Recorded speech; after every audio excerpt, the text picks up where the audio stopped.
तर दुसरीकडे नाशिकसह उत्तर महाराष्ट्र आणि घाटमाथ्यावर गेल्या 24 तासांपासून सुरू असलेल्या मुसळधार पावसामुळे गोदावरी नदीला यंदाच्या मान्सूनमधला दुसरा मोठा पूर आलाय। पांडव क्षेत्रामध्ये संततधार पाऊस पडत असल्यामुळे गंगापूर धरणातून पाण्याचा विसर्ग वाढवण्यात आलाय। परिणामी गोदावरीनं इशारा पातळी ओलांडली असून प्रशासनानं सतर्कतेचा इशारा दिलाय। नाशिकमध्ये पावसाचा जोर कायम असल्यानं गंगापूर धरणातून टप्प्याटप्प्यानं पाण्याचा विसर्ग वाढवण्यात येतोय।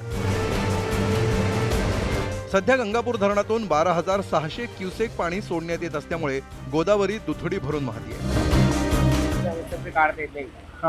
त्यामुळे इतके हाल आले टप्पे काढताना लोकांची पुढे आम्ही सरळ निघून जायचं। आता हा माल काढणार का टप्पे काढणार आणि काम आहे ना साहेब 8 महिने काम पूर्णच होऊ नाही राहिलं काम आणि अक्षरशः आम्हाला जीव मुठीत घेऊन आता दुकान काढायची वेळ येऊ राहिली आणि प्रशासनाचं आम्हाला कुठलं सहकार्य नाही।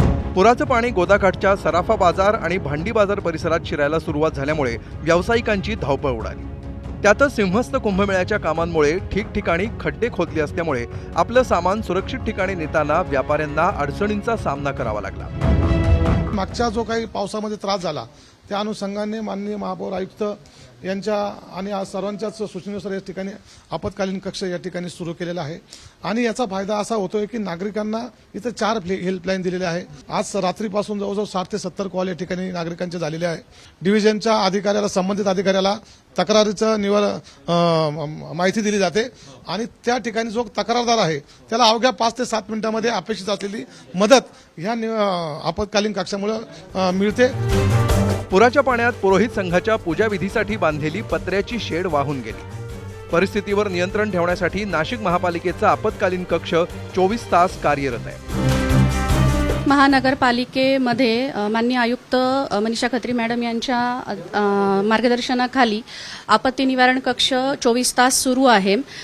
काल रात्रीपासून साधारण 60 ते 70 कॉल झालेले आहेत आणि ते सक्षमपणे हाताळले गेलेले आहेत। महानगरपालिकेचे सर्व अधिकारी कर्मचारी हे सतर्क आहेत। विशेषतः महानगरपालिकेच्या फायर डिपार्टमेंट मार्फत प्रत्येक कॉल हा अटेंड केला जातो आणि 5व्या मिनिटाला त्या ठिकाणी मदत पोहोचते आहे। त्र्यंबकेश्वरमध्ये गेल्या 24 तासात सर्वाधिक 194 मिलीमीटर पावसाची नोंद झाली आहे। दुपारनंतर पावसाचा जोर काहीसा कमी झाल्यामुळे दिलासा मिळाला। फक्त गोष्टी काय झाल्या की काल जो मेजॉरिटी पाऊस पडला ते रात्रीच्या वेळेमध्ये पडला। रात्रीच्या वेळेमध्ये पाणी नाही सोडायचं होतं म्हणून त्यांनी त्याला होल्ड बॅक केला आणि सकाळी 9:30 वॉर्निंग इश्यू केल्यानंतर त्यांनी पाणी सोडलं।